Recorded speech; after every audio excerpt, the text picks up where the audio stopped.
Okay, oh. Waya buta. Abebe nege kai. Akojo. Eh. Oh, my wife Abi who? You dey line. Welcome. Help me share am now. You know say your babe don't come out. Yeah, share am. We get wetin I wan just talk about that Doris. When you hear time Niger do ya town, when you hear time a Doris. You know say you dey work just now, say you no fit carry my call. You dey work, oh, but you come out now, come dey say you no fit carry my call now, so you dey work, I dey disturb you. Get away. So, when you hear time a Dorisi. Imate honi gwanyo because it doga me no yebe onwano zuwo no mwere egbuto. Dorisi hin. Imate honi de gwanyo. Idoga kenini minori morioni. Iya mata aweti ata mege gwanyo because egbe me beni ana wano zuwo beni ana me woni me gwan. Ozuwo. Odebo ni na ka wete Dorisi zuwo. Dorisi na ya ni abe edimofi owo kan gba me problem. Ima woni gben la din aberi oni because of their ima woni na do mi ogi modo exposing yan la din. So I don't know how far when you have a case yan yaji he. So obi okan ni obi okan no we no ni ya fi okwo back you know tozuo. We no say na we agwan yo because many people yan wa be zuo we gbebe no bukan ni wa be zuo ni. Okay, uwo no gi kewe uwa ko wa pa wa adie webo. Iyan mo ebo gbo ebo wa ya. Abeme mi opa no dumbo sunu da webo wa. Huh? I don't just understand though. Some people just come for us. Here we deal with here what do I think about? Do I speaking true? Erwo wa merere gboto. Abi yan ri warere fu abo wa ne fu akepa yin ware. You just cross the Mediterranean Sea. You not get sense. You don't know how to read and write. E ma buwa na mi e wo. A woman e no see na we to merere gboto. U pa yin ware, u la Italy. Ugu Italy, una do ahama. Uke do make pa hin Italy. Uma ebe nu ya sika duro enu to bo we mi ebewe. God forbid bad things. I hope me la ho. Huh? Who wanna say disgrace give you do hey? Who must say sika duro? Ku we keko. Or we gonna be a single lady se fu certificate sika duro government ye be mi eweji. Du mana igwa agwan ye na dina duro we. Uga agwa sin ya ye be benwe. Huh? I will not be a hammer. One of a hammer. That is another second advantage. Nubeme. Nya receive you. No, the no do agwaligo. Muhia do not bigo munyahu. Na ya agwale di mofikia. What's in the hand me we go me way? Oh, wa me way. Di mofi wa me we go. Who will go on here? I got the mofi on where unda go me we go. I don't know. Imagine we go way. Say by him na kedo de ma ho ni gwan because too zuwo. And there are many people no wa be zuwo be nu we wa be je na many like that. No wa zuwo be no wa ko wa pare do azuwo be webo. Abi iyan ila webo ni yan do agwalo no gbin story ni yan. Ni yan ya present. Uwe me no mo e pa wa be na story wa bizarre. Be Africa ni we magi mi opa ki piki bo. Me wa bizarre be Nigeria o ku ni agwa unu magi mi opa bo. Nu hia do re one or two things together. Nu ta me ario bebe webo we oja were. Ah? Wa gwo me o me be me wa bege mani wa zuo gbin e wa gwo me everything here fefe we wa merere gboto we kene pastor je wa merere gboto we kene wa na ya genika oje wa merere gboto everywhere o wa no la je we ni do ten ata mu wa he nu wariye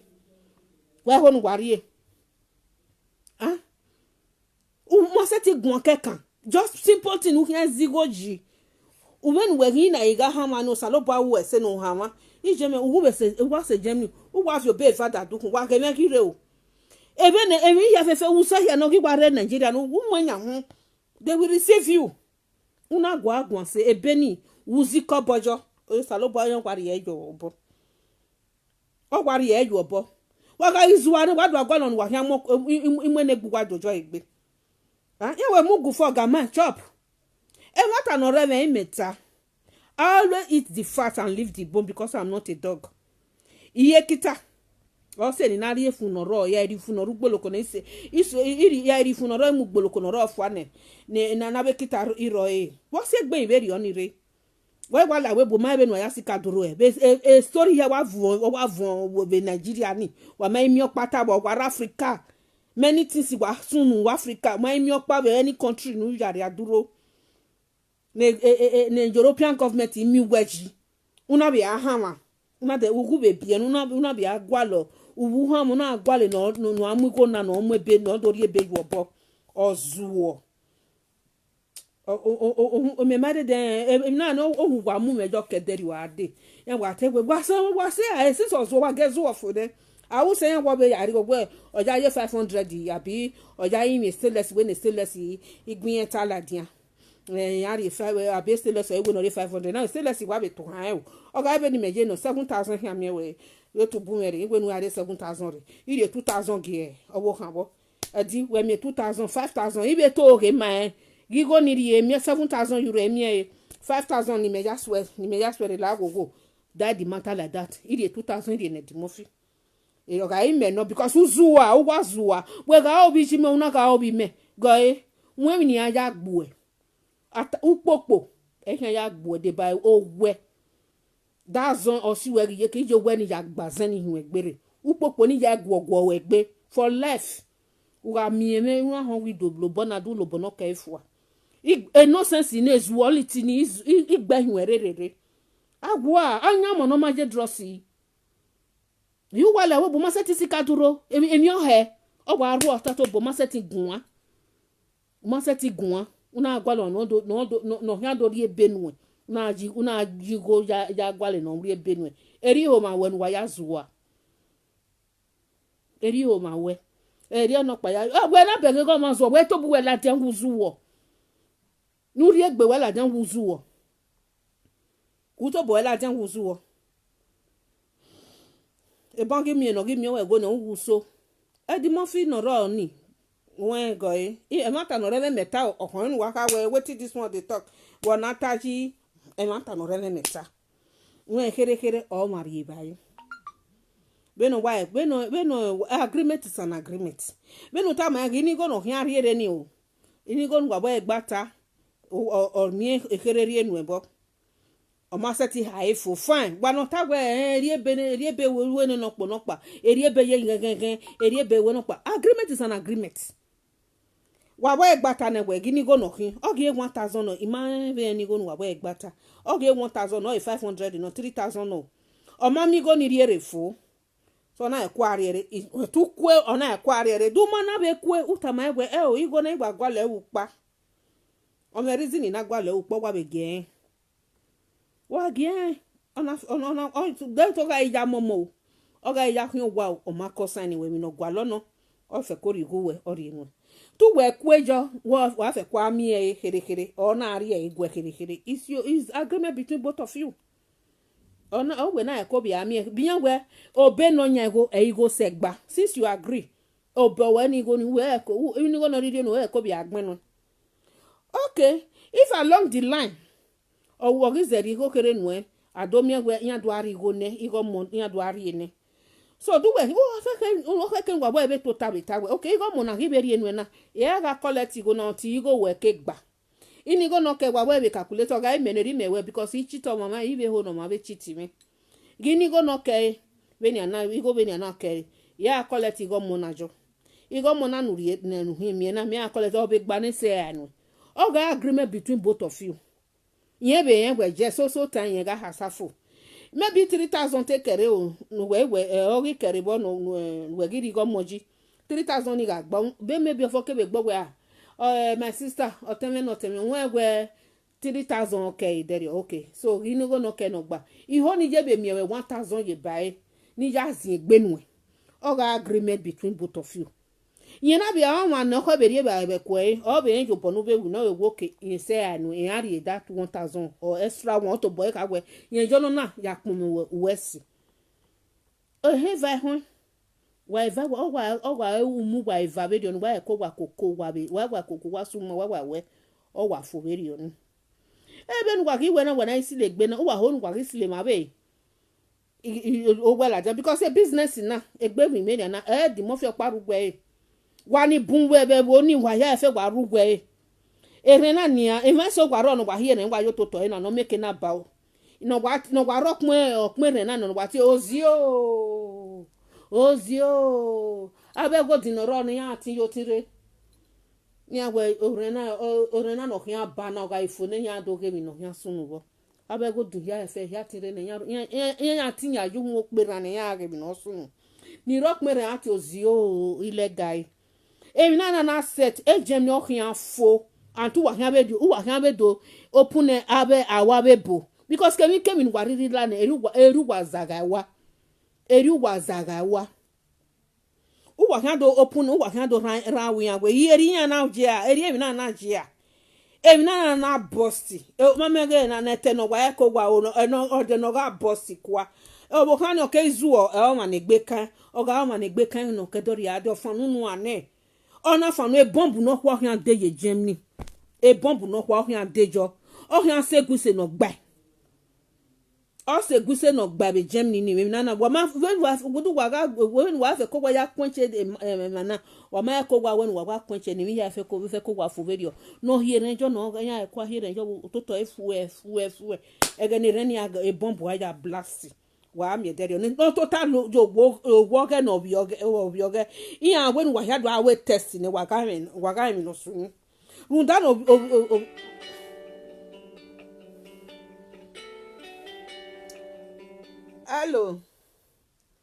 hello ya te we later ni here no we ma ho no ladian be real life ima ho no ladian wa no pa ni wa ho na we ya no ya te we later ma okay so we be ni na wa sunu na wa ma ho nu wa fe ko yo boya gwe wa ko gwe wa ko ta wo wa ho no boss la oga ma ne gbe kan no ma ne re igba no kedo da sulu wa ya fe la da oga ma be ni meje no I je me o no bi e wo wa omo na ma bi he sile ya fe la da ne geja we geja sin tamera e ime kin ona ga ime no I know what I will do so inye gwa zuwa ku we ku je gwa de do se we bo o se ni na ya fefefe o wa mu me kedori ade because o no zuwa we de me ho ni me gwegwe be se kegbe because o zuwa ya we nu aja bi omo zuwa obi omoji oji gara o ga yara bo yo mu adiwa omo zuwa no ore mi je omu ari o e dorisi omo zuwa e di mo fina ga omoji ni era mure ni mi aja bi me wa leru ni aja bi omo zuwa ni wa bi omoji wa ma se oga igbene boyo oga sile de imudia imwewe dade o ja fiore no riri ade ya iga silo isi eke isi me po u de u bu meti ogwa u do gbe me ginu gwa ya gbe igwe sile mi la gwa eri ogwa no ni me mu jo gwa ni o sa gwa gwa bi omo so ma bi ba de ne be bi ari abe ni me mu jo gwa ni no do asiri e ladian ya jo omo zuo sa obu ame la ogun bi omo zuo o kun edorisi uwa hu agwa ege na wa be na ragbon ogwe una gbobia eko o ma be gbobia ogwa me be ko ere agwa agbe ko ere elagwa ni ogwa gbere agbo ene na wa gbo ogwi je o lare o ma no mu eko na nu wa mo na bo ogwa eyan bi omo na ogwa gbobia ko ere ama ewe to ozuo wa na bi omo zuo ana be about what cause that ula we bo ma statistika duro so we igo eri ne pani na do gbin story me mani when you dey go testify mo gbe story ne mani bun o mo han gbe story no mo han gbin no ibe mi we go ba zuwa abio mo no ma ye pint no say gbe no sense ni re uma set igbe story so ro wa be ko igbe story na emi no be ruwe ma on how can you expect somebody to rest wo han go we no ma do gbe story no we mi no gben ye be ni you cannot defend it o se ni na mi wa be ado mi we mi no gben ye be yan ti ene we mi na no wo sunu da we but aga no water concern mi no re be no ma kin on yata o ga wo gben story na to bo total na gben story wo wa emi no gben ye be you will know how to answer the questions Wana wala we boy was why. Ah, if you do so what? That wala we boy was what mama na say gbe kia we ban wana mwe first. Okay, was a gbe kia I tam wa. Be na wa ya so to he wa ya ga sack bo okay wa me no pa ne wa mama e iju wa no ro ni asegbe kia ne han wa special wa he ko wa settle down ni aha do ni ye ka wo ma wa kaka bo settle down o e ga gbele bopo pa you we don't distract me o when you get distracted don't distract me o speaking true and talking true me ma be ni me ke wa gbe ma ri bi e doji be do de me de I never know me ma ri bi e doji be do de me de idola o dena ne ke do e wa be mi bi e wi e do ro no je school mo se kwe wa mu o ko pata ma me no kwe yi o go obi edo we kina go obi edo wi be yin go obi edo kin o mo je wo go ma ja we ga je a ina wo go ma je na we o obi je me na nwa we ma jo go me ma ro go ma ja me bo ko ka me na we ma jo go na we je obi je me na nwa yi mo koko we yi o we na gwa je sko o wi bi edo ni me wi yan je sko wi yan gwa agbe ni a o we ti en surprise o gwa agbe gwa tie ina we okay ina we me gwa je school you just secondary school now we secondary school gwa be jose you know we time the reason now we stop you mo pa ma setting o see e na high school get free education ga no a little e ya finish a secondary school you know when you step down then o tell me ila no o da fun e ma zejo e zi ge ba e o ma we to zi ge school o da fun e ma zejo so I just stop that time. A Buhari Ozegi may stop also imagine investors. That is the reason why I hate Buhari. If not, you have to invest, maybe you get a Nigeria. You understand? Oh, what be a Ungozi Willa? Oh, who Niki? Oh, what be a na? Oh, who Benny Majeno? Oh, make Balacanera be no mere ba, no mere nana, or not second Jenny. He me pa me gbe gba la kabedi oni me seti be climb to say egbe no be jeni o ma zu hu eva e mo o ma zu he ma za gbeva ma e mo hu agbeva na be ni me jeni o mi gba la ka o mi gba la ka no kaka boss strong ona hiye o ya se ke no jeni de ti me be mi ya te be se imamie. So imagine be regret. I still thank God. So I be with you, but me yes, can say be na. So that little knowledge in me me just say me. So mama gbe story me. Ima be mweko ube gwete ye mweko la wa maybe because ina iga ha mo se o se ni na piti me. Ima be je gbobo han be la we bo. Eji me re eji igmen ye be. Igmen ye be. So igwa be declare be me. So me ma bege me reason wa ne man so na zuo wala wo wa ge zuo wala wo we gesi so gesi wa kaka bono e so we run we zuo wala wo wa ge zuo me kin mi wa wala wo wa se disgrace re oga isunu ne gwa do amu no ma me ma bege me okpa ni ja blame di mo fi wono na because nya we mu go for grandma chop e ke me na blame e wa continue wa rigo ni you understand. Agreement is agreement. You go near a coast. Oh, one way me when I yak momo. Oh, master, na do I yata wo mommy or man or madano. Who now we say no more. Salobana Gillian, we call way for ya we say no more. Or Hanuman we went and Abuejo. Or Salobano Juba boy. Or Salobano Hariafian Benue. A can women I expect him in Wemasa ne Bue. Or Saloba with your maveno. How we went away. This is what you people don't know. I want me go ben and I want you go Nanawari for Bena. I want me go ben. I want you ben. I want you and no. O seke no mariri ube denena oroda o ya he o ya mutia he uga we mi da ni me ya mutia yoda o be ya mutia ko mani so ma uga o be nu fe ko igo we agba gba nu afo ko gwa hegbere o kan no kaligo ni robo do bi ma like be no ya kaligo ni re uta ma wi go no wa kele jo mo bo igba hu wan yen ewu me go kedere adot mi be no gije na still need 1000 more agreement wa boy o okay. Oh, we have no be where on no so hurry ba on no so seti kokomo on no so seti we no awu umu we yo bossa lobwa wa we mu we yo bossa lobwa ya we ya wo salobwa bege we tu gele hepe oge we ne we do ha we runda no na hisu one ni anu wa your opportunity ni wa lu en wa hin here so gboloko.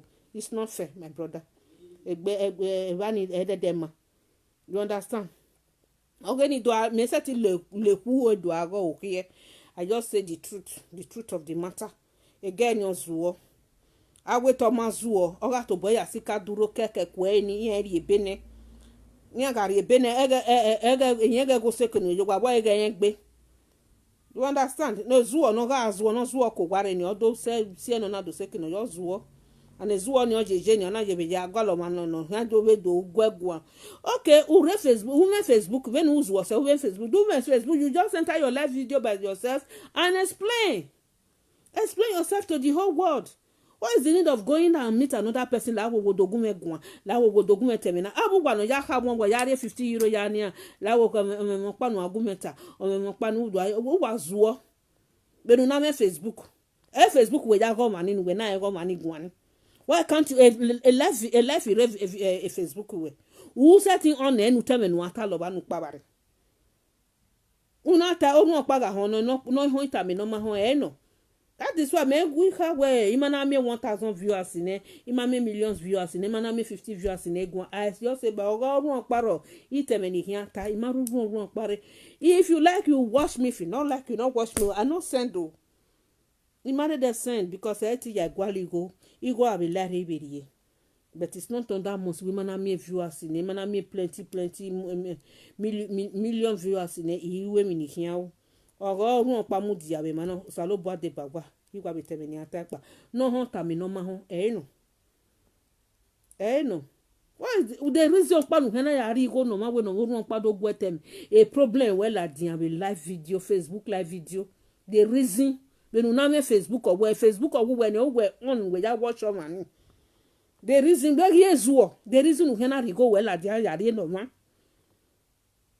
only otani me no why the reason pa no ngihin uhena rigo wela don yare no one live video presenter wela go gumendo temena o mana offend me o mana cheat me ege mi pa no wume the reason uhena go rigo wela de yare ne why can't you use your own a data si o ma pay anywhere you have your own why can't you use your own live video a live forever and you just press it you continue yeah. Say let's obe to han we shall na won dey 500 okay me no 7,000 no ire 2,000 ibe ri ele ime be la dian o eme ibe ri ele ni gbogun ese geri go na o iba be la dian okay o 7,000 me 5,000 by my workmanship yes 5,000 for my workmanship ni ya le lere do imia 2,000 hiare no eri owa no edi mo fe o ye ku o igo nu weri e bopologbe anu we ka e kedori adewo oga igu yen ri ku e kesi ni me ri do e de kesi ni eri wa be dori so do ai ma be with that time igba de kesi ni so we ati stainless yes on ye to ha na demand with 500 me he demanded 500 7,000 I collect 5,000 he 2,000 with me spend we give I go why we so go your back we get 5,000 I'm ready to say yes so yeah but when it does swing now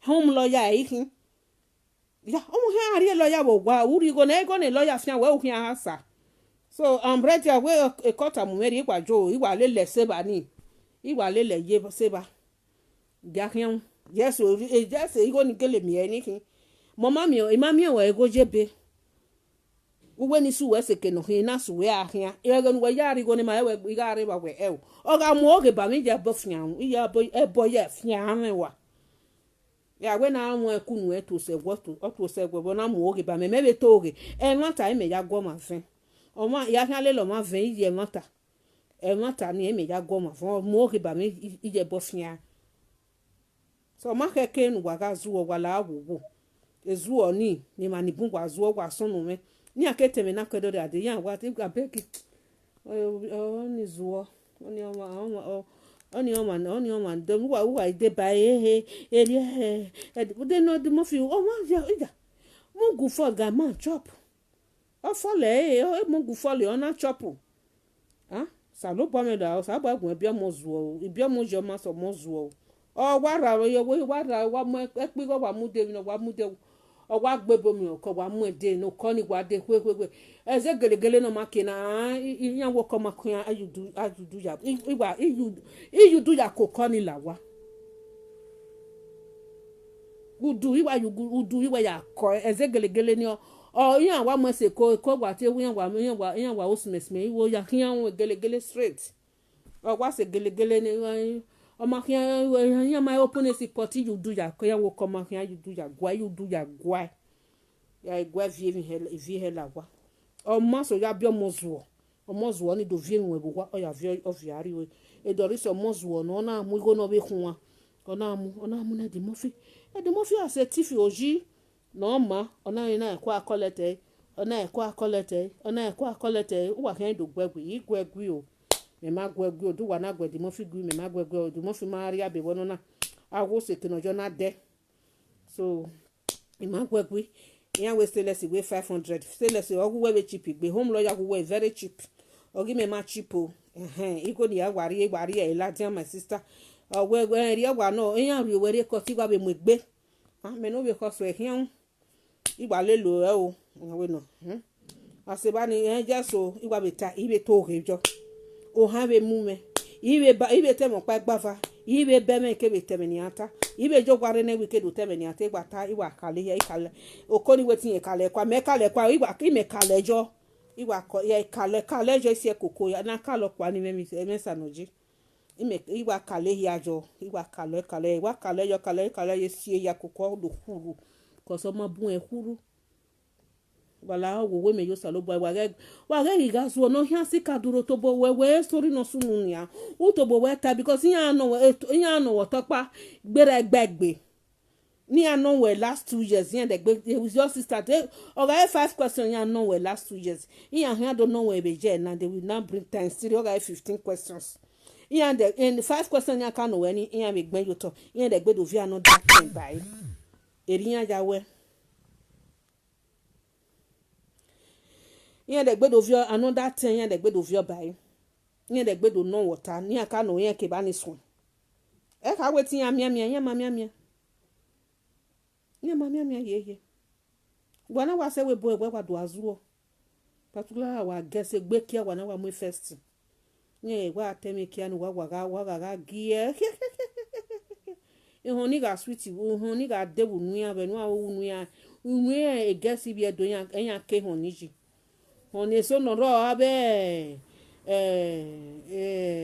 bieka no ye gbeta eno wan wa han ti daddy eyan ma ti ri yan daddy wo daddy dankan daddy wa gen wa kun daddy awe set ni ga ti honi e police o set o ekesi yan e dopo me gi yan rejo yan segbe police mudia yan e compliment yan eri wa se we ki honi na wa se na wa for na o na yan we na wa for wire road e ki honi wa de supo wa na ya we settlement iba ni na ya separate honey wa we ni agbe honey ni yoto you cannot spell honey o ko ni na we early ovio love abi eri oja seta eri oni just spell love again because of my early vio love eri oni just spell again be dere o da me gbe o show di wi ma bi loyi wani ya de wani ka we di mo fi we mi dan o ri o we mi no wo ma wo se wo ma bege go to zuwa wa ta me go zuwa bu go mo na ta me again na we to zuwa o mo be de gbe do we the same thing o be de gbe de we no we de gbe do we the best we wa ta me we zuwa ke no wa zuwa ni we wa ta me we o de nu je ula zuwa nu ja ho ho abo we wa be ta me so that another person yan we ahen mi hu a obo wa yo pi o another person now you be na ya gwona gwi only ga hen de gbe we oyen we gbe me na let me just go direct o wa go direct o wa asika duro go to boy egidi go no maro poropo ebeni awa ege no be wa ya la je no o wa fu egbere kuwere o wa fu egbere I just tire for now salo boy mazu o de ibe agwa na dia no si mazu ari na ibe zo ari no de agwa eme gbontanu o si egbe bo cause that anyan monomaje dross the people everywhere ko ta se imari ba na ko vun me ko ga kakabo vun me na bi yo mo we sabi we dey read book o me story opa ni han do tala da concerning awosa ome obi gbokpo obi gbon no maru opa no finu re wege mi ni biedo eri do po no pa. So I will come out and tell the story of Awosa, and even Awosa doja come into existence. Awosa ni church in maybe na missionaries imure church Portuguese. Awosa ni right from the origin of Benin. Awosa ni ke aro. So I know the story. A story so near Tamame. So I will still go into details. Igagiri ebeni ne kona ivumene ala jani do tami biebume.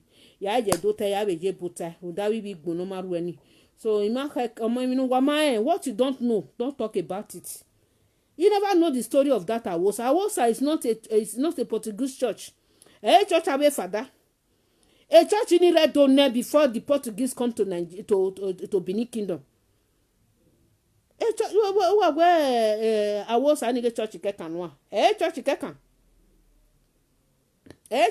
okuta yan wo kodukun de ona do deje otobe bani yan okuta ni yan na ti okuta ni gide bani. So the ona or something ona ga blink yan ga okuta na dukun ke kwa de wa ko iso wa dere.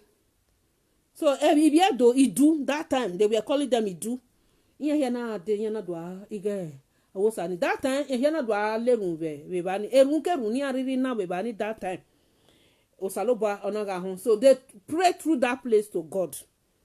That was that time during the time of Idu. So onaga me ohon that time oje they tian appointed I want to go to the story. I wait to hear me ragmo. My mother could have told me the story because she knows about it very well.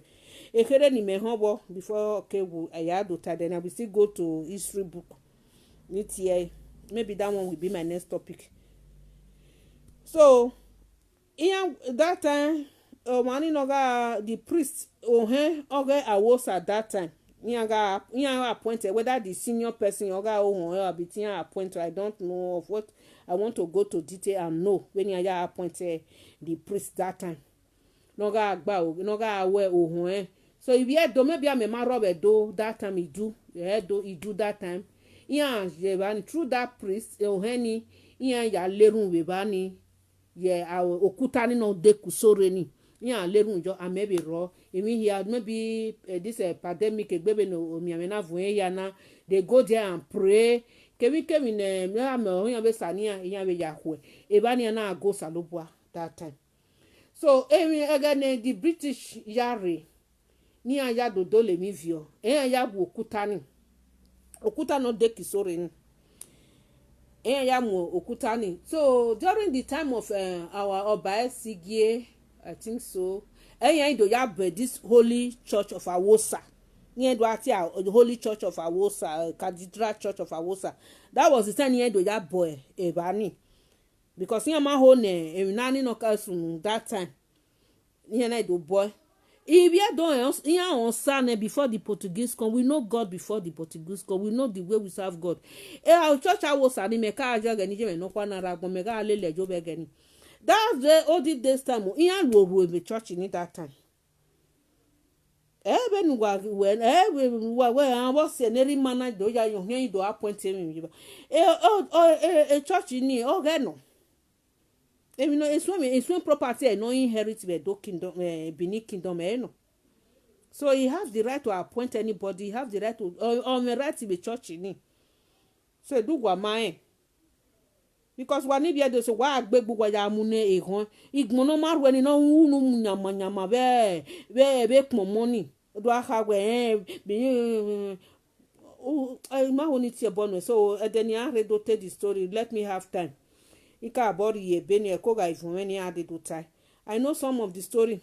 The reason why iyan we gani ohun I can still remember iyan wo ohun oga me one certain time I'm a Maggie Robert do so hamegaro iyan do ita me the priest that time where we do not do a complain where he o give no sunu me na sunu pa sunu wa we ne aberu kwa bijugwa do give no we give no sunu iyan do complain ma o heni iyan complain ma o hena we hiari ya imi Nye ya ta musalobwa wege o because they make many sacrifices musalobwa magiri ye hia bwe ye hia rie imi nye ya ta musalobwa wege complain ibia do complain ibia idu complain o kwa ni yakpa na to boy we hia rie imi ai o kwa ni se imi no ma ida gbegire o se ami o se no je imi o ma ise tin ga de because I'm also Nigerian. From there, Magiga me that time before the Portuguese came, the British na do re, yana do mo okutani do pa. It was during the time of Oba Erimage Esige, yana do bear Awosa ni the Holy Cathedral Church in Yagimu. Again, yana do boy that place. So now make a night be age. Now we are go salobo bebani. Yana you got say Awosa. Okuta akodukun de yotedo niaga ona ma o na something na shine or spark. So all the Idu people gathered there. Ibani na ya osalobo ya worship that time. We don't have any other gods that time. We serve God. Because any prayer ni ariri ube bani bege ni ose. They talk through that. No gwalomo na seba na lerun salo of ni mo ne gbe maranga seba that time egbe iran everything ni aga obege ni oga ase. So eno run pado ka we this and that wa igwale gbe enu ma wa egbere bo uma won enu wa to bu wa gbe wa muge egon do agugwa odo that girl ya tam ya ma ho ni tie bonu akwarunu we no ye vi okpo ni no ye extract money egile na vaje vani. Just take your time wherever you are. I don't even know your name. Take time. What you don't know, don't talk about it. If anybody bring anything concerning Benin Kingdom to you, when you don't know anything concerning Benin Kingdom, so don't say anything about it. You don't know anything concerning Awosa, so don't say anything about it. You are warned. Wherever you are warned. Why they try nonsense in it. So it was say. Till next time, when I'm ready, I will come back. Okay, waya baba o. Ogugwa ga ma, dogugwa ga ma. Erie ga ma ga ma o. Saloba no gote do ga ma. Enika o hia gwimaro, saloba gwimaro. Enika oni aga be Europe ma o, nika o get do mega. Enu wa ga be Europe ma na. O mania, wa hende hia kwa weekend dokpa.